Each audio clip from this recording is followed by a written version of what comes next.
Hey Love Tights, and welcome back to my channel. Tyquan Love here, and I'm back with the second part, more to come, of my HIV story about me being HIV positive. Now as I continue, I actually went through a lot, like I said before in the last video, on the different experiences and different emotions and feelings with being diagnosed positive and having to go through the different treatments, having to go through different social services, having to,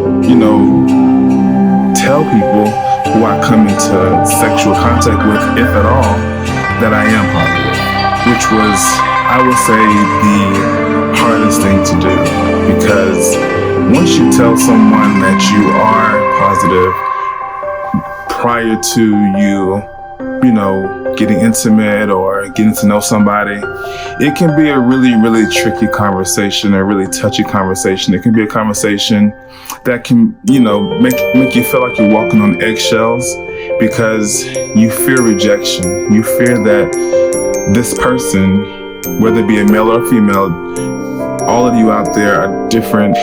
All of you out there are different sexualities, and you have different beliefs when it comes to this.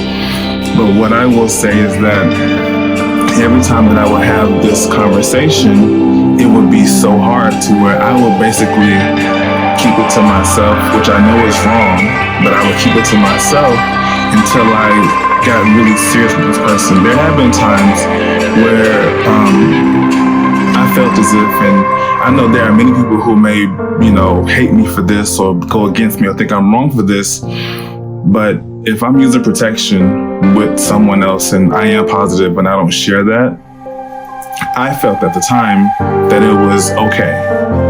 I know that it's not okay because there is a risk with using condoms still, but at the time, I wasn't thinking like that. I was more into, okay, I'm lonely, I want to be with somebody, I want to have sexual relations. Why not go out there, whether it be a one-night stand or somebody that I was going to be seeing consistently? Why not go ahead and do it and, tell them later? Of course, over time, that's gotten me into some trouble with people, and I take full responsibility for my actions in that regard. But, going on to the dating apps that I've been on, whether it be Jacked or Grindr, it was basically like, okay, I'm not gonna put that on that site and tell people and be open with it like that. I'm gonna basically keep it to myself until I'm ready to tell somebody. And it took me, like I said, a period of time, because in the midst of me having to, still try to get back out there in the dating world, I was still having thoughts of suicide. I mean, there was one time where I was getting ready to go to work in the morning at about 6:45 in the morning. I walked to the train station and I get down there and I start thinking about this diagnosis. And before I knew it, I was leaning over to fall in front of the train. And luckily, someone caught me, and I played it off as if, I was daydreaming or I was falling asleep or something I said, but I played it off, and no one thought the wiser. But those were moments that I felt as if, why be here? This is something that I didn't ask for, this is something that I can't deal with. But then over time, I realized that the Lord will never put more on you than you can bear. And I'm a strong believer in that. So over time, again, like I said, there were situations where I had to, go into doctor's offices and, get treatment and things of that sort, because the place that I got diagnosed, or the office that I got diagnosed at, the confirmed positive, in April of 2014, it wasn't a place that I was comfortable with going to. Plus, it was a little bit out of my way. I didn't have a car at the time. Before I got my car, I was more along the lines of, okay, I need somewhere where I can go, where I can either walk to or take like a one stop on a train, or, close proximity. And I did find something that was fairly reasonable. But then it began to be a bit of a task going to this place because it was a hospital.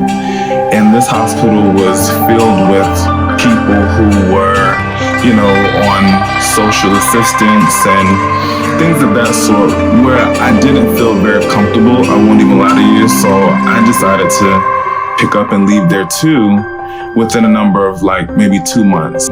And as far as the medication goes, I did start a regimen of medication, which was a 1-a-day pill.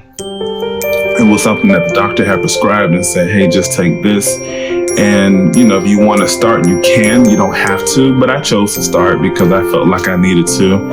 And then as I went to the next office, which is a more private office, and I was more comfortable there, and I did get to know my primary care doctor on a one-on-one basis where I was being seen by only him all the time. And that was more comfortable for me, and plus the office wasn't crowded. It was open late sometimes too, where I can actually go straight from work. So it was a very, very,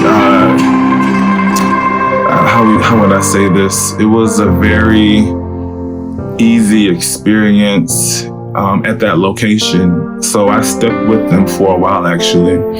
All in all, over the next year or two, I got more and more comfortable with sharing it with partners. And it was, a lot of different experiences, even after I was able to actually share it with someone or some people that I had came in contact with intimately sexually.